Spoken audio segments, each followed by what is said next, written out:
চলে এসেছি আমার আদরের স্নেহের ছাত্রছাত্রীদের কাছে।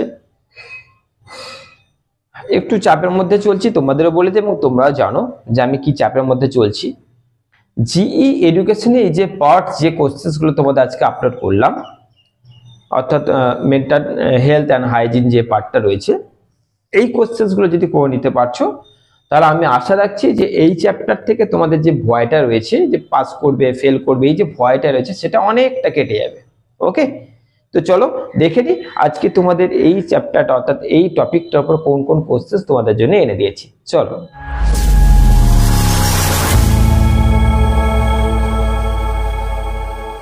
তো তোমাদের এই সাজেশনের প্রশ্নগুলো বলার আগে একটা জিনিস বলে দিই, যখন এক্সাম হলে বসবে কোশ্চেন্সটা বুঝবে কোশ্চেন্সটা কি বলতে চেয়েছে। মানসিক স্বাস্থ্য অর্থাৎ মেন্টাল হেলথ, তোমার যদি মানসিক স্বাস্থ্য ঠিক না থাকে তো তুমি কিছুই করতে পারবে না। মানসিক স্বাস্থ্য পুরোপুরি মিলে যাচ্ছে এই কথাগুলো আমার সঙ্গে, কারণ আমার মেন্টাল হেলথ এখন খুব একটা ভালো জায়গায় নেই, কারণ আমার বাবা অসুস্থ, উনি ভর্তি আছেন। সেই মুহূর্তে সেখান থেকে দেখে এসে সাজেশনস তৈরি করে তোমাদের জন্য আপলোড করছি। তো মেন্টাল হেলথ আমার সঙ্গে তো মিলেই যাচ্ছে। কোশ্চেন্সগুলো বোঝো, তার পেছনের কারণগুলো তোমাদেরই বার করতে হবে, অ্যান্সার তোমরা বানিয়ে বানিয়ে করতে পারবে। প্রথম কোশ্চেন, যে উত্তম মানসিক স্বাস্থ্য রক্ষার্থে বা গঠনে পরিবারের কি ভূমিকা।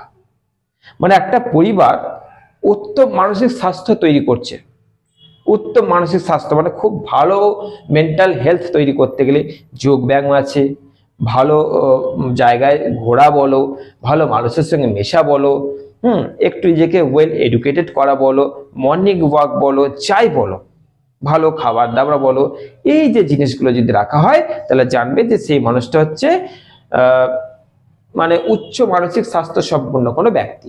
তো এরকম একটা ব্যক্তি গঠনে পরিবারের কি ভূমিকা। তারপরে 2 নম্বর, অপসঙ্গতির দূরীকরণে বিদ্যালয়ের ভূমিকা। অপসঙ্গতি দূরীকরণে, অপসঙ্গতি মানে খারাপ বন্ধুদের সঙ্গে যে মেশামেশিটা হচ্ছে সেটা যদি কোনো একটা স্টুডেন্ট মিশে খারাপ হয় তো বিদ্যালয় কি ভূমিকা পালন করতে পারে সেইখানে দূরীকরণে। তারপরে 3 নম্বর, মানসিক স্বাস্থ্য বিজ্ঞান শিক্ষা, এদের মধ্যে সম্পর্ক কি। 4 নম্বর, উত্তম মানসিক স্বাস্থ্যের লক্ষণ কি। এরপরে মানসিক স্বাস্থ্য বিজ্ঞানের পরিধি বা ধারণা, অর্থাৎ মানসিক স্বাস্থ্য বিজ্ঞানের কতটা পরিধি রয়েছে তোমরা ধারণা পড়লে এটা লিখতে পারো।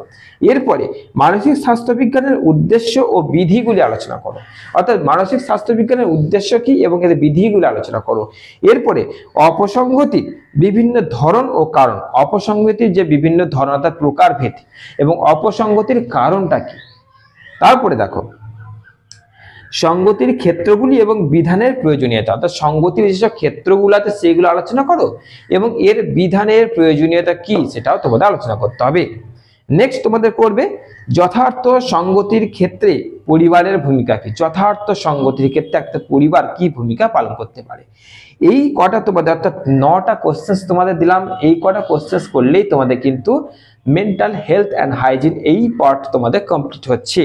একটা এক্সট্রা জাস্ট কোশ্চেন্স দিয়েছি যে উত্তম সঙ্গতির বৈশিষ্ট্য, অর্থাৎ উত্তম সঙ্গতি থেকে যে কোশ্চেন্সগুলো দেওয়া আছে আগেগুলো করলে ওইখান থেকে বৈশিষ্ট্য তোমরা বানিয়ে নিতে পারছো, প্লাস তোমাদের দিলাম অর্থাৎ উত্তম সঙ্গতির বৈশিষ্ট্য কি আছে, ভালো ভালো মানে আর বলছি না এটা নিয়ে।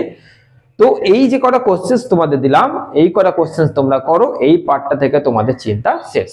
ওকে, আশা করছি তোমরা অনেকটা রিল্যাক্সড হলে, আর যা সময় আছে তার মধ্যে এগুলো করাই যায় এবং যেভাবে আমি বলে দিলাম সেইভাবে করো, তাহলে কিন্তু কোশ্চেন্সগুলো তোমাদের খুব তাড়াতাড়ি শেষ হয়ে যাবে। সে তোমার কাছে বই থাকুক আর না থাকুক তুমি নিজেরা বানাতে পারবে।